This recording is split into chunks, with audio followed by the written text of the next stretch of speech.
Hello friends, this is Sanjay and welcome back to our YouTube channel Smart English Mantra, the smart solution for English language and personality development. आज के इस video में हम advance English के 6 most important topic सीखेंगे जो हमारी English communication के लिए बहुत ज्यादा इंपॉर्टेंट है।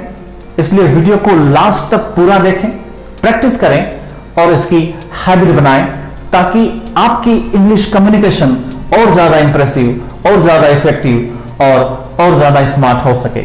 So without wasting time let's get started. कोई कार्य करना चाहिए था, should have plus V3 verb की थर्ड फॉर्म। तुम्हें मुझे खबर करनी चाहिए थी, तुम्हें ऐसा काम नहीं करना चाहिए था, तुम्हें गुस्सा नहीं करना चाहिए था। कोई कार्य कर सकते थे, तुम मुझे खबर कर सकते थे, कुड हैव प्लस V3। तुमने मेरा नाम तो सुना ही होगा, मस्ट हैव प्लस V3। कोई कार्य किया होता, मुझे एक बार बोला होता, वुड हैव प्लस V3। शायद कोई काम किया होगा, माइट हैव प्लस V3। शायद उसने तुमसे मजाक की होगी। कोई कार्य करने की जरूरत या आवश्यकता नहीं थी, need not have plus V3। तुम्हें इस तरह बात करने की जरूरत नहीं थी। इस तरह के सेंटेंस हम बोलेंगे। अब आप सोच रहे होंगे कि सिर्फ मैं 2 चीजें बोल रहा हूं, बाकी चीजें कहां हैं। फ्रेंड्स, इंग्लिश बनाने का, इंग्लिश के किसी सेंटेंस को फ्रेम करने का एक बेसिक स्ट्रक्चर है जो शायद आपको पता होगा। सबसे पहले सब्जेक्ट आता है, जो काम करने वाला होता है, जो मैन होता है, जो एक्शन को परफॉर्म कर रहा है, उसे सब्जेक्ट कहा जाता है।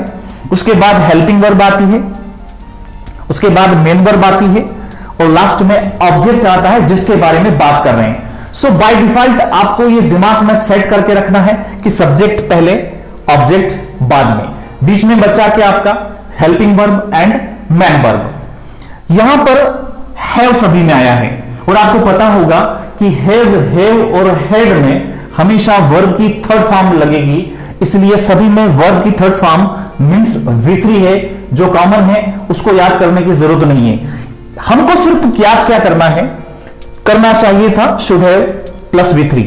सकता था, सकना का केन का पास्ट कुड है, कुड हैव प्लस V3। किया ही होगा, पक्का किया होगा, मस्ट आएगा, मस्ट हैव प्लस V3। कोई कार्य किया होता, ऐसा होता, वैसा होता, तो ये होता वाले जितने भी सेंटेंस हैं उसमें वुड का यूज होता है, वुड हैव प्लस V3। शायद कोई काम किया होगा, शायद में हमेशा हम लोग मे और माइट लगाते हैं, माइट पास्ट है मे का, इसलिए इसको भी इजीली ट्रिक्स के थ्रू याद किया जा सकता है।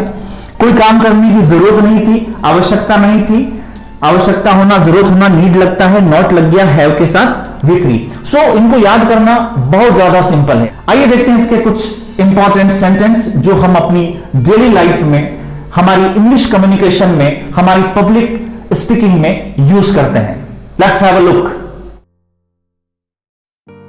पहला एडवांस टॉपिक है, कोई काम करना चाहिए था, शुड हैव प्लस V3। इसका स्ट्रक्चर है subject, should have, V3, object. इसके सेंटेंस देखते हैं। तुमने बहुत बड़ी गलती कर दी, तुम्हें मुझसे एक बार पूछना चाहिए था। You made a blunder mistake. You should have asked me once. Second example है, तुम्हें उसे जाने नहीं देना चाहिए था। You should not have let him gone.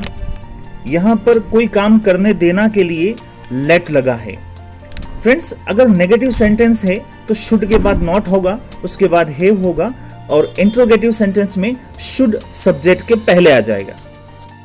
Second advance topic है, कोई कार्य कर सकते थे, could have plus V3। Structure देखते हैं इसका। Subject could have V3, object. Example की बात करें इसका, पहला एग्जाम्पल है, तुम और बेहतर कर सकते थे, you could have done better. Second है, मैं इससे ज्यादा उसकी मदद नहीं कर सकता था, नेगेटिव है, कुड के बाद नॉट लगेगा, I could not have helped हर या हिम मोर। थर्ड एग्जाम्पल है, क्या तुम मेरे लिए थोड़ा इंतजार नहीं कर सकते थे, interrogative plus negative, couldn't you have waited for me a bit। Third advance topic है, कोई काम किया ही होगा, must have plus V3। Structure subject must have V3 object. Example देखते हैं। तुमने उससे मेरी बुराई तो की ही होगी। You must have backbitten about me to him. बुराई करने के लिए बैकबाइट होता है, उसका थर्ड फॉर्म लगेगा। तुमने भी अपने भविष्य के सपने संजोए ही होंगे। You also must have framed the dreams of your future. संजोने के लिए फ्रेम वर्ड आता है, उसका third form framed. Now friends, advance topic number 4। कोई कार्य किया होता, would have plus V3। Structure subject would have V3 and object. आपने देखा होगा कि सारे स्ट्रक्चर लगभग सेम बन रहे हैं, सिर्फ हेल्पिंग वर्ब चेंज हो रहा है। बाकी सब्जेक्ट पहले आ रहा है, ऑब्जेक्ट बाद में आ रहा है, सभी में वर्ब की थर्ड फॉर्म आ रही है। Now it's time for examples. First number है, अगर तुमने मेरी बात मानी होती तो तुम्हें ऐसी अप्रिय परिस्थिति का सामना नहीं करना पड़ता। If you would have followed my words या obeyed me, you don't have to face such an awkward situation. पड़ता शब्द आ रहा है, कंपल्शन है, इसलिए हैज टू हैव टू का यूज होता है। नेगेटिव में डू और डज लगता है। सेकंड एग्जांपल है, कुछ भी बकवास करने से पहले एक बार सोच लिया होता। You would have thought before spoke something rubbish. Third example है, मैंने तुम्हारी मदद की होती लेकिन मैं खुद उस समय असहाय था।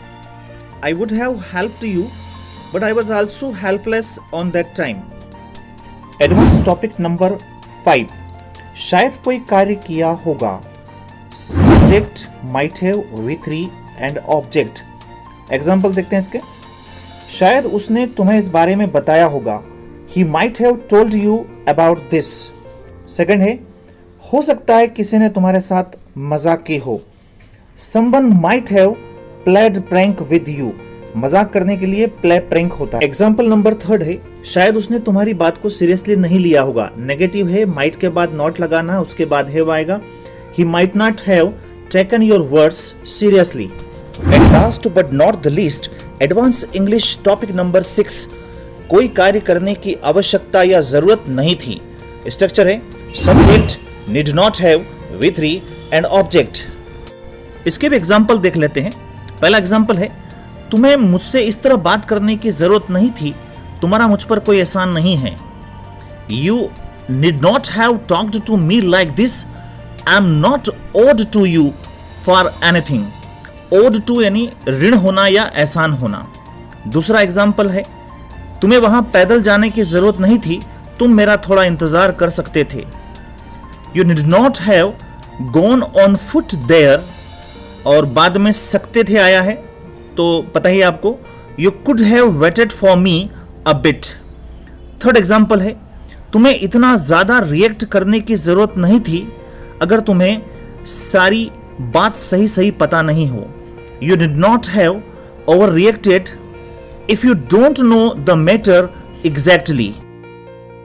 आई होप एंड बिलीव कि आपने एडवांस इंग्लिश के इन 6 स्ट्रक्चर को अच्छे से समझ लिया होगा। जल्दी से सारे टॉपिक्स के सेंटेंस बनाइए, मुझे कमेंट बॉक्स में भेजिए। मैं सारे सेंटेंस को चेक करूंगा, अगर कोई रॉन्ग हुआ तो उसे करेक्ट करूंगा और आपको मार्क्स भी दूंगा। सो फ्रेंड्स, आज के लिए इस वीडियो में इतना ही। मिलते हैं एक नए वीडियो में नए टॉपिक के साथ में। तब तक अपना ख्याल रखिएगा, खुश रहिएगा, सुरक्षित रहिएगा और इंग्लिश सीखने की कोशिश करते रहिएगा। अगर आपने अभी तक इस चैनल को सब्सक्राइब नहीं किया है तो सबसे पहले सब्सक्राइब कर लीजिएगा, ताकि सबसे इजी और यूनिक वे में स्पोकन इंग्लिश सीखकर अपनी पर्सनालिटी और करियर को एक नई हाइट दे सकें। Thank you very much.